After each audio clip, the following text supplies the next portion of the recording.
And it might be that you have to have a dual strategy. One is to educate slowly, because you're asking for one of the most profound contributions imaginable.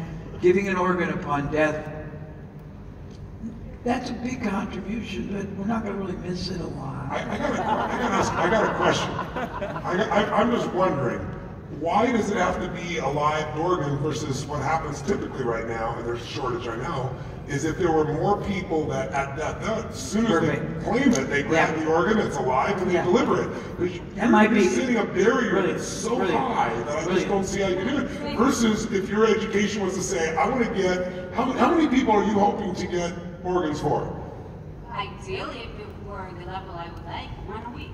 Okay, so great. This is totally achievable. So what you said about clarity of your outcome. So 1 a week, so 52 people that you want to get new organs for. Is there a specific organ that you specialize in? Is it liver? Is it kidney, liver? Which are the top 3 most needed? What's the largest scarcity, biggest need? Kidney, liver, and bone marrow. So kidney, liver, and bone marrow. And bone marrow is different. Now you don't have to give up an organ. It's still painful to get bone marrow done, but it's a lot easier to do that than give up an organ, right? So if you look at those 3 and you say, okay, I want to get 52 of those, why couldn't we find a way to get 100 or 200 or 300 or 500 or 1,000 or 10,000 people to say, at death, I will give these organs, because you're going to accomplish the same thing instead of putting this giant obstacle in your way, which is getting a stranger to give another stranger an organ. That is a giant leap. Can I say something? Yeah, please. Can you do a story on 1010 News, for example? Do a story on what? Come on. On 1010 News, which is the biggest, the biggest news station in New York City. Yes. When they do a story, we get at least 40 or 50 people who want to respond. When we want 40, 50 people follow through and give you their liver or their kidney. A lot of people get disqualified for a lot of reasons. But usually when they do a story, we get results. But you're defending, which is your right, instead of exploring. I hear you.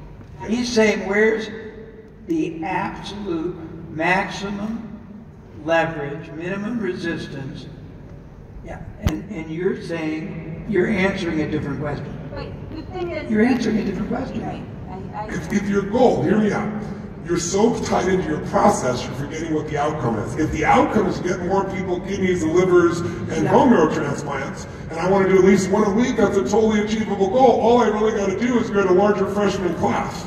And you could promote that. There's something called save more for tomorrow. One of the big challenges for people is they don't save. Like we talked about the other day, take a percentage. Now most of you are doing better than the average person. Even if it was a stretch for you to get in platinum, you're still doing better than the average person. If you can even find the capital be here, true? So if you look around and you see what people are doing and you want to try to understand, you want to say, what is the easiest way to get to the outcome? And the outcome is, I want to get this many people organs. You're stuck on your process. Your process isn't working because you remember it works every now and then when I do media, I get 40. How many of the 40 actually deliver? Usually 50% of the time. So 25 of the people out of that media will deliver an organ. No, what I meant was out of 40 people, if we do 2 stories and 40 people respond, it's usually one will come through. That's right. So what you're saying under this system is you'd have to do media stories every week across the world in order to get to your goal of only 1 a week. This is the thing I can say. For instance, I get stories all the time of like a child who's dying. They don't have time for someone to die. They need a kidney. But you're saying nobody dies every minute at every age in this country? Right in. Not this country. Maybe not in this country. Needs a kidney or a liver. I understand. We can't say, okay, we want to save that life. But can I override one thing? I have a great belief system that most people are so fanatically trying to be black or white instead of acknowledging that the world is often gray. Yes. And if you start with gray and say, okay, we're going to ultimately build to that. But right now in the States, if you look statistically at 2 things, the number of deaths that would be appropriate that are not donors vis-a-vis the ones you might far easier be able to persuade at death to donate even more.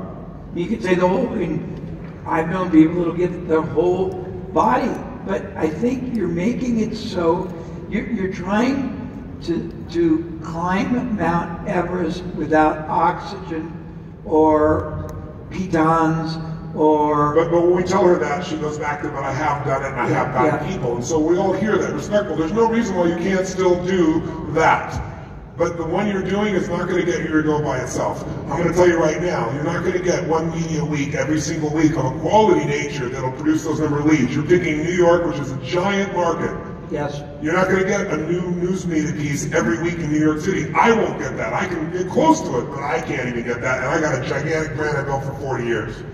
So if I were you and I was doing the media approach I'd still do, but I would do the media by trying to find people in the media that need something, because then you'll get an exponential piece. They'll unleash their resources. If the head of the studio, if the head of the TV station, if the radio person is needing a kidney, I can promise you they got millions of people and they can say, help me and help others like me. That person will make a direct appeal to people that like them. There are people that like that celebrity so much they'll give them a fucking kidney.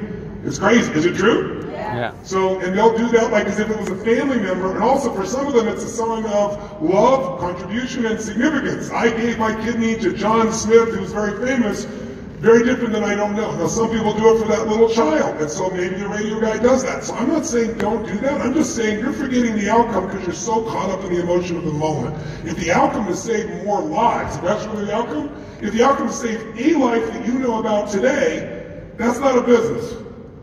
That's targeting your hobby. That's a hobby.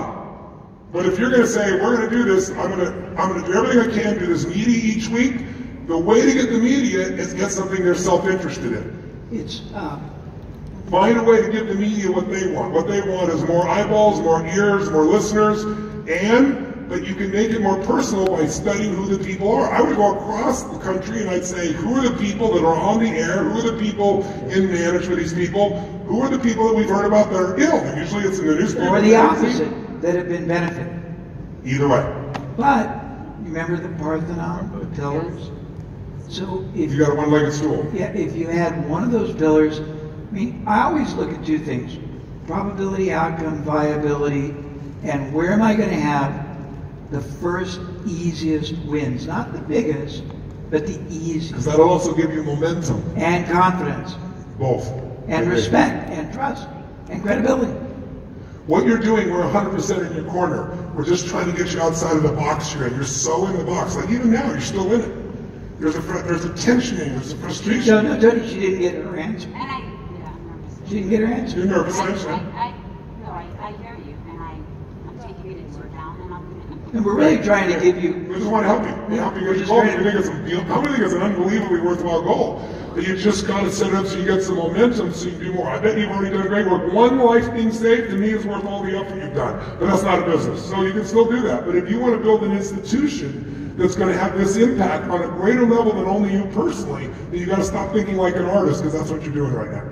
You're not thinking like an entrepreneur. And even though it's nonprofit, you need to think like an entrepreneur, because nonprofits that try to work as a profitable business, I mean, you can still make a profit even though you're nonprofit. Those are the nonprofits that grow.